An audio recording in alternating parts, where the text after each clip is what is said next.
Барлықтарыңызға сәлем, қалдарыңыз қалай? Бүгін сухофруктыдан иммунитетті көтеретін қоспа жасадым. Менің каналыма тіркеліп кетуді ұмытпаңыз.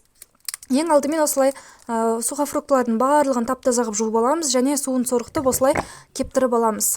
Блендермен не болмаса ет тартқышпен тартсаңыз болады. Өте майда қылып, әрқайсысынан осылай кішкене-кішкенеден салып алып, барлығын бірге араластырып тартамыз. Ерінбей жасап көріңіз, иммунитетті көтереді, денсаулығыңызды жақсы болуына көмектеседі. Ағзаға өте пайдалы.